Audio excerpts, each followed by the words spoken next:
Hey, Carolyn. Hi, how are you? Hi, great to see you. Sorry, I'll get a better angle there. Hey. Hi. Well, thanks for giving me some of your time. This is great that we get to connect. Absolutely. You're And I doing appreciate the s- project you're working you're on. doing so many amazing things. I can't wait to talk to you. Yeah, absolutely. No, I think this is a great cause too. Awesome. Well, how about we start out by telling everybody a little bit about you for those that don't know who you are? So my background is I played USA basketball. I'm actually 6'5". Played basketball USA from 96, 97. We won a gold medal in the Junior Olympics in Brazil. So really amazing experience. Traveled the world by the time I was a junior in high school. Chetumal, Mexico, Slovakia, Brazil, all over. And after that point, I went to Stanford. I played at Stanford from 97 to 2001 and graduated in 2001, after which point I played professionally and I played overseas as well. I lived in France and came back and I played in Miami, played for Coach Ron Rothstein, who actually is a pretty well-known NBA coach and fairly close with the Heat organization. After that point, I started working and living in LA, where I finished my master's in health communication management. Very passionate about prevention over prescriptions and specifically fitness, nutrition, and how people spend their time when it comes to health. And it's correlated to what we're going to talk about today, egg freezing. And I think women's health highly affects the success rate of freezing one's eggs. And that's something I'd love to just touch upon a little bit today. So I really lived and worked in LA 2004 to 2011. And then 2011 and a half moved out to Arizona. And I've been living and working here for about 2 years. Few new things in the works. We'll see what transpires, but really love fitness, nutrition, youth basketball. Absolutely love kids. I don't have any of my own yet, but also correlated to our topic of conversation today. It's just empowering women to be able to have choices about at what point do they have children, what chapter in their life. It's really a big goal for a lot of women, to have a family. So I think it's great to be able to have flexibility and to be able to have a backup plan too. Yeah, so how did egg freezing become part of your life and where did it all stem from? Any big life changes? Yeah, I think essentially for me, it's just, having a family at the right time relative to the relationships you're in. And, at one point, I definitely thought marriage and children was kind of a written script for my life, and some things changed a little bit. And so for me, it was just a safety net, and it still is a safety net. So I said, I might as well do this. It is a financial sacrifice. You have to work really hard, and you realize that you're investing in your peace of mind.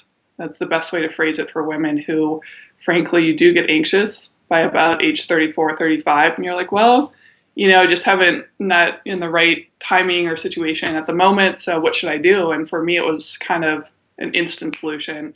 Okay, I can do this. I'm just going to work really hard and I'll get, a sense of lack of urgency about it. And I think a lot of women feel urgent and a little bit anxious about wanting to have children. And for them, it alleviates that sense of, oh my gosh, I need to do this tomorrow. A lot of type A personalities, they say, that's something I want to accomplish. How can I get it done? And how can I get it done in a reasonable amount of time? And it's something you can't force. That's the hard thing is it's not like, what does it take to go to Stanford? Okay, you have to get straight A's, you have to take 2 AP classes, you have to be a great athlete. Like, just tell me what I need to do and I'll go work on it. But with having children, it's not the same formula. It's an Right. emotional component. There's so many layers to planning for that. So for me, it was just a moment where, close to 35, I'm like, well, I'll just have this as an option. It's not a solution, that's for sure, because I still want to be married and I still want to have children naturally. But it's just a solution to alleviate that immediate pressure or that immediate urgency. And so for me, it was 2013. I was 35 years old. And I said, I'm just going to do it. You take shots for a while. It's a pretty interesting process. You have to self-administer shots, not people's favorite thing if they're not a nurse or a doctor. But the last one is pretty large, frankly, and you have to put it right in your quad. And my parents saw me do it, and the rest is history. I successfully froze 20 of my eggs, and process went really well. And did So, you do that in California or were you in Arizona at the time? I actually decided to go with Reproductive Biology Associates. They're based out of Atlanta. The reason I decided to go there is flash freezing is relatively new, or it was at that point, probably 5, 6 years old. Flash freezing basically optimizes the point at which they're frozen. So you're getting the highest quality, fastest process, optimal results. I said, if I'm going to spend money and invest in this, I'm going to do it the right way, you know? So they were great, very accommodating. What's a little strange is I was based in California, and during the time of giving my shots, I was actually isolated, in terms of you don't fly to Atlanta every week. Yeah. So they speak to you on the phone, they can Skype you, they actually oversee all your blood results from your gynecologist, and it's a kind of long distance process, which is a little weird. Your shots arrive in the mail, literally. And you're like, okay, it's on me to now take over and to make this successful. So you have to map out what time of the day you take your shots, how long. You have to go into your gynecologist every week or 2 weeks, get your blood results. And so it's a lot of ownership that you take. Obviously, the number one thing for me is I want this to be successful. It's a time commitment, monetary commitment, and it was just awesome that it went so well. Yeah, that you sound like you had great results, and Yeah. and it worked out well for you. I think it'd be a little challenging. What I'm hearing is like, wow, you had to fly to Atlanta after taking hormones for several weeks. How did that go? You definitely, just to speak to women directly, you definitely feel different. More emotional or just more in tune with noises in your environment. I mean, it's just basically amplified because you are overproducing. It's just like your body's in hyper mode.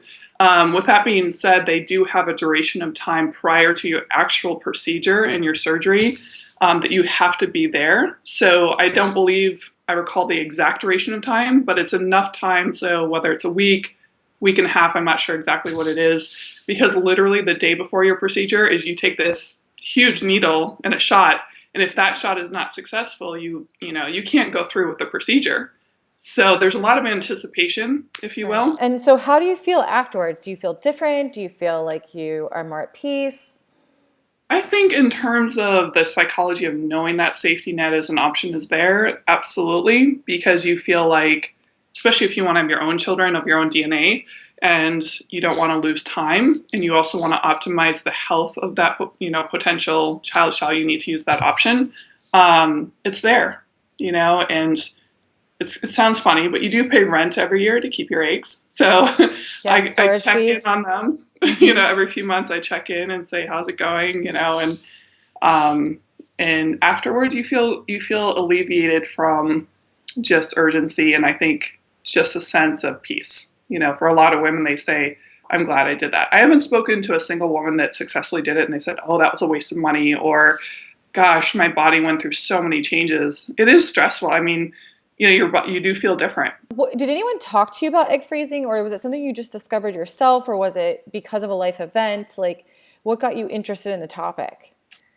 I think for me, being kind of analytical and intellectual about life, I said, I don't want to miss the opportunity. But I was doing the math and I said, I just want this. What if you want to have 3 children?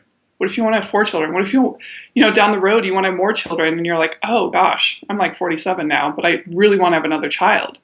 It's so cool to be able to have that option. So even if you have a first child or a second, you work longer, work for a few more years, and you're like, Right. I really This could add another sibling to this mixture. It's Yeah, like, egg freezing can also be a backup plan for multiple children options. It may not just be yes, for the first kid. It could be for kid number two or kid number three. I totally think yeah. that's a great way to look at it. How was your family with the whole procedure? Obviously, your mom and dad, you said, were part of your shot or regimens and things. Well, they weren't there actually. Frankly, Oh, they weren't there at all until Atlanta. So they actually okay. met in Atlanta, and I had a nurse friend that was a good friend of mine in LA. So frankly, she was huge for me because I've never given myself shots, let Right. alone in my abdomen. So that was weird. I remember the first one. I was like, all right, you got to be by my side because no one else can do this but me. And it's just not my favorite thing in the world. I'm probably the toughest athlete you've ever met, but when it comes to self-administration of shots, not my favorite thing. So she was definitely a great resource, very supportive, and my gynecologist was great, close by, about 15 minutes away. So all in all, my parents were, totally get it, very supportive from a planning standpoint, supportive emotionally, and they met me in Atlanta, which was good. it was good for them just to be there before and after my surgery. Yeah, to have that family support is amazing. You have any specific advice for women, or you had really great Absolutely. outcomes, but maybe not everybody has such a great outcome. So, Yeah. um, I think, when in my profession, because I deal with lifestyle choices, it's very important to think about how am I spending my time and treating my body so that the hormone levels are ideal. And so sleep patterns, a lot of things that people don't really think about. Are you sleep deprived? Because that affects your cortisol and your endorphin levels, which actually affects your insulin, which affects your hormones. So your body is this huge mechanism that they all speak to one another. So making sure you get ample sleep throughout the entire process and consistent sleep patterns. So go to bed early, wake up early, not drinking alcohol. I haven't drank alcohol my whole life. I don't ever plan to. And that actually does affect your health quite a bit. And then nutrition, B6, B12, iron, manganese, folic acid, all the things you would do if you were pregnant, or trying to have a child. You should do that your whole life. Why do we only think about it sometimes if, oh, I'm going to have a child or another person's involved? You're the most important thing for your health, right? So I would say 24/7, just prepare your meals, think about it, think about how you're treating your body, and then that will optimize the outcome of having egg freezing be successful. and that's a lot what you're up to these days. You have a whole website devoted towards health and nutrition and help people meet their goals. Absolutely. So what I do is I do Skype yoga, and I also design nutrition plans online by Skype, phone, text, and I work with clients all around the world. And it really is phenomenal, not only for pregnant mothers, but for elite athletes, for obese patients, for elderly. I have such a vast array of ages, stages, you can't even imagine. But if you go to www.fit4livinglife, and the reason I changed it, it used to be Fit for Life, but I changed it Fit for Living Life because to me, ultimately, how we take care of our bodies allows us to live life better, and we can get longer years, we can have more vitality, longevity, those things are really important to me. Exciting times. Well, I'm Yeah. so glad to have a fellow fertility sister who Yeah. gets it and can help inspire other women, not only with their fitness goals, but also be an advocate for fertility options as well, Yes. and understanding your body in a bigger scope that helps you meet the goals that you have in mind. So I just want to thank you so much for being such a great advocate. Absolutely. And I think what you're doing is fabulous. And I would say for women, if they're hesitating, there should be no hesitation. It's probably one of the best investments you can make if that is your life goal. Some people choose not to have children, but I personally didn't fall into that category. So I said, this is important to me, and I'm going to find a way to make it feasible. Even if it's working extra on the weekend or doing things to save up for the ability to invest in that financially, I think it's just a really smart thing to do. When it comes to nutrition, fitness, how this correlates to making those choices, especially, as women, and there's a direct correlation. And the biggest thing when you have a huge investment like that is preparing and planning. Yeah. So going into it, you're the healthiest person you can be. Yeah. Okay, fantastic. Well, thanks for giving us some of your time, and I'm sure we'll be in touch soon. Sounds great. Okay, bye. Bye.